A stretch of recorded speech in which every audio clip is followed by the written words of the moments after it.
kembali kepada ajaran Al-Quran dan Sunnah baginda Rasulullah Sallallahu Alaihi Wasallam. Sidang Jumat yang dirahmati Allah, sejak akhir-akhir ini kita umat Islam terdedah dengan berbagai maklumat, sama ada melalui media-media massa seperti surat khabar, ataupun media elektronik seperti TV, ataupun melalui sistem talian-talian melalui internet dan sebagainya.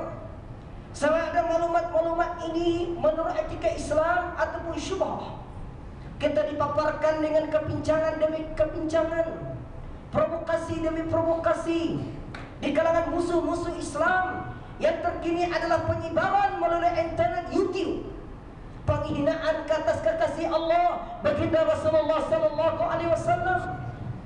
Sidang Jumat yang dirahmati Allah, yang malang segelintir juga di kalangan mereka dipaparkan sama ada media elektronik ataupun surat kabar ini adalah segelintir juga yang melakukan kesilapan, kesalahan adalah di kalangan orang-orang Islam. Kita tengok di negara-negara Arab, Liga Arab dalam keadaan tidak ada komitmen kesepakatan dalam isu umat Islam di Palestin. Liga Arab tidak sepakat dalam isu-isu yang persekitaran di kalangan orang-orang Arab sendiri. Segelintir di kalangan mereka berlaku permusuhan, peperangan saudara. Bagaimanakah keadaan umat Islam sedangkan mereka di kalangan Islam asal yang sepatutnya jadi contoh tauladan? Pergeseran di kalangan pemimpin-pemimpin.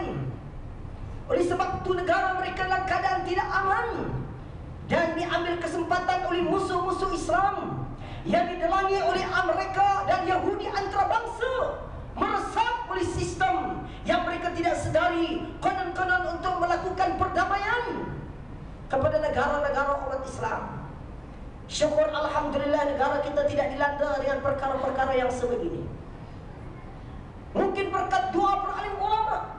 Ada lagi di kalangan para alim ulama yang benar-benar berjuang, berjihad, menyampaikan mesej Islam untuk memartabatkan Islam sekurang-kurangnya di kalam-kalam mereka, akan hinggap di hati-hati dan pemikiran umat Islam. Tetapi malang negara juga kita didapati segelintir krisis kepemimpinan, budaya fitnah memfitnah yang tidak Islamik, kes rogol rumpak sabun, budaya sangsing timbang menembak, makin menjadi berluaslah negara yang kita malu yang sebut oleh mimbar ini. Sidang Jumat yang dirahmati Allah Subhanahu Wa Taala, apakah orang Islam hari ini segelintir di kalangan mereka yang terlibat ini tidak pernah dengar khutbah oleh khatib yang menyampaikan khutbah di mimbar Jumat? Adakah segelintir di kalangan ibu bapa hari ini cuan membimbing mendidik negara? Adakah segelintir di kalangan pensyarah universiti tidak menyedarkan pajak-pajak universiti? Adakah pemimpin-pemimpin hari ini tidak menyedarkan rakyat? Sidang Jumat yang dirahmati Allah, ingat punca kemerosotan umat Islam, punca dan penyakit kronik yang melanda umat Islam akhir zaman telah dinukilkan oleh baginda Rasulullah Sallallahu Alaihi Wasallam dalam kitab Tanbihul Ghafilun yang ditulis para alim ulama. Ditarjih dalam satu hadis himpunan 40 hadis pilihan akhir zaman, Nabi Sallallahu Alaihi Wasallam meramalkan tentang 4 punca kemerosotan umat Islam yang perlu kita sedari. Bukan hadis ini saja, banyak lagi hadis yang lain.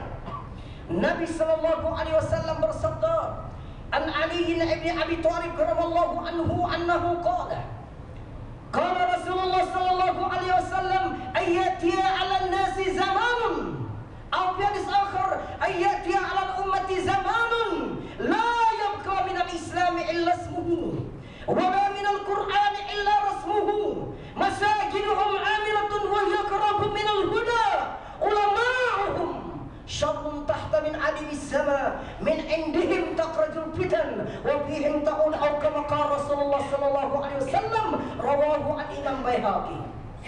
Baginda Rasulullah sallallahu alaihi wasallam bersabda, yang diriwayatkan oleh Sayyidina Ali radhiyallahu anhu, baginda bersabda, akan menimpa ke atas umat manusia satu zaman. Dalam hadis yang lain disebut akan menimpa ke atas umatku, kata Nabi, satu zaman. Zaman mana? Zaman di mana umatku dekat dengan ambang hari kiamat. Tanda-tanda kiamat kecil dan besar sebagian telah berlaku di hadapan kita. Wahai saudara-saudaraku umat Islam, di antaranya peperangan di sana sini, gempa bumi di sana sini, anak durhaka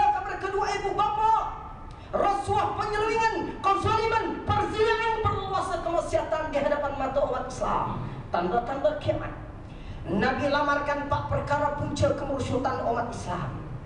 Di antara punca yang pertama ialah la yabqa minal Islam illa ismuhu. Tidak dikenali orang Islam di zaman itu, kata Nabi, melainkan segelintir di kalangan umat Islam hanya tinggal nama sahaja Islam, nama Muhammad.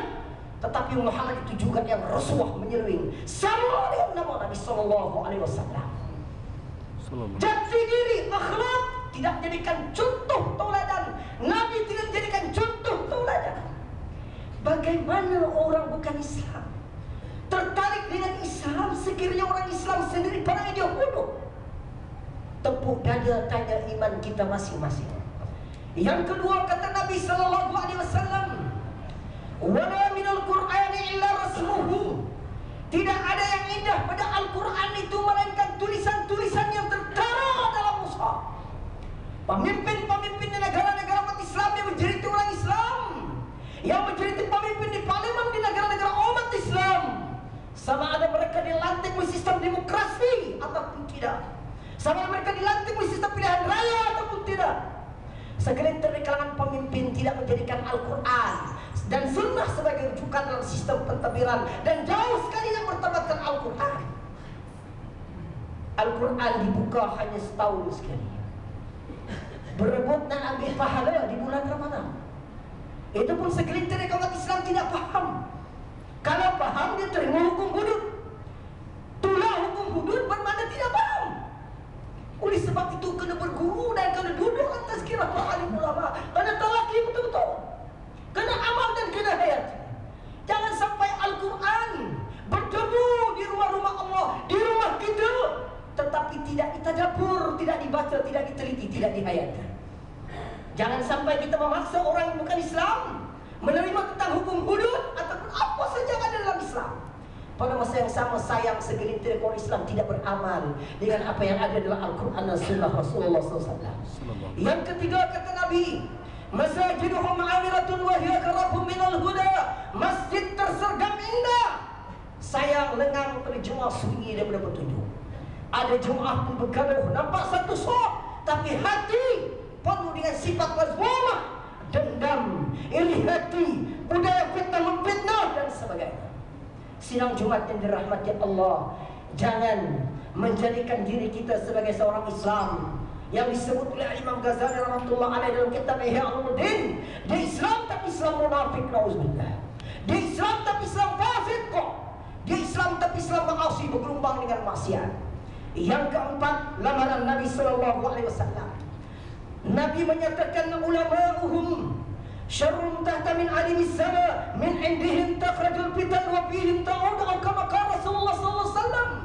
Ulama-ulama di zaman itu, lahirnya ulama-ulama di bawah kurung langit, tapi sayang kata Nabi, segelintir di kalangan ulama-ulama itu mengeluarkan fatwa yang menyebabkan orang awam jadi sesat, dan akhirnya kesesatan akan kembali ke atas mereka.